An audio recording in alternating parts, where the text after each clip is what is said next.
Pemirsa, terima kasih pian masih bersama kami. Berita selanjutnya menghabarkan, Kantor Perwakilan Bank Indonesia Kalimantan Selatan akan melayani warga di bantaran sungai melalui kas keliling susur sungai, mulai dari Banjarmasin sampai ke Amuntai, dengan menggunakan longboat dari tanggal 1 hingga 5 Juli 2019.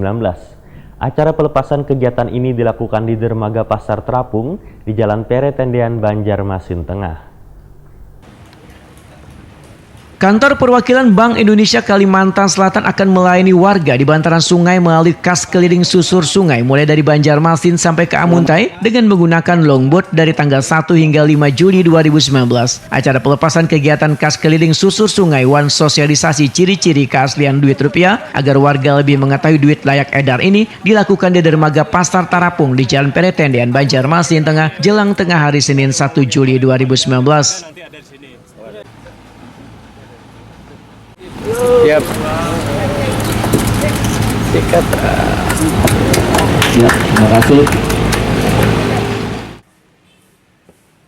Kepala Perwakilan Bank Indonesia Kalimantan Selatan Herawanto Wehetokuni Prima TV mengaku bersyukur karena di hari ulang tahun ke-66 Bank Indonesia Wilayah Kalimantan ditandai dengan kegiatan pelepasan tim sosialisasi duit rupiah melalui susur sungai. Menurut Herawanto, kegiatan yang sangat baik dan memberi dampak positif langsung bagi warga di bantaran sungai karena warga selain bisa menukarkan duit lusuhnya ke kas keliling susur sungai ini juga mendapatkan pengetahuan mengenali ciri-ciri duit nang asli. Herawanto menyatakan salah satu sumber pertumbuhan yang potensial untuk dikembangkan di Kalimantan Selatan adalah pariwisata, sehingga kekuatan utama Kalimantan Selatan berada di wilayah sungai. Maka pihaknya pun mencoba membuka pelayanan melalui kas keliling susur sungai untuk memberikan kemudahan bagi nang tinggal di bantaran sungai. Herawanto berharap warga dapat memelihara dan menjaga duit agar kada lusuh, mengingat duit dicetak dengan biaya nang larang, sehingga kalau baru diedarkan kemudian langsung lusuh atau kada layak edar maka akan membebani ongkos bagi negara. Untuk menekan biaya anggaran cetak duit, maka kedepannya perekonomian Indonesia akan melakukan pembayaran sistem non-tunai, namun kada menghapus pembayaran secara tunai.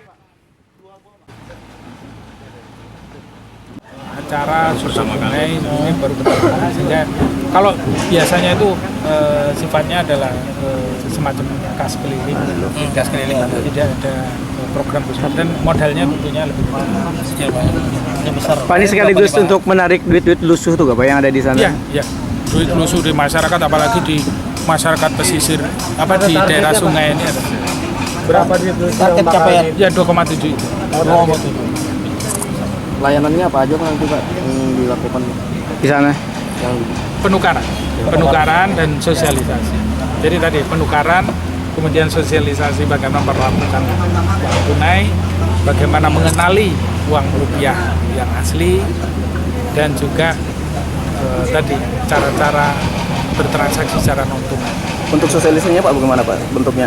Bentuknya nanti akan ada ini, mungkin bisa dijelaskan oleh Mas Tiasa, tapi ada beberapa nanti akan menjelaskan dan kemudian membagikan leaflet, menunjukkan berbagai teknikal pengenalan uang asli itu seperti apa, itu kemudian cara-caranya seperti apa, terus kemudian nanti menceritakan bagaimana cara bertransaksi non tunai. Duit pecahan tunai yang diangkut 2 kelotok berjumlah 2,7 miliar rupiah dengan dikawal ketat oleh Satuan Pengamanan Polisi Banjarmasin. Sini Pak dulu Pak. 3, 2, 1.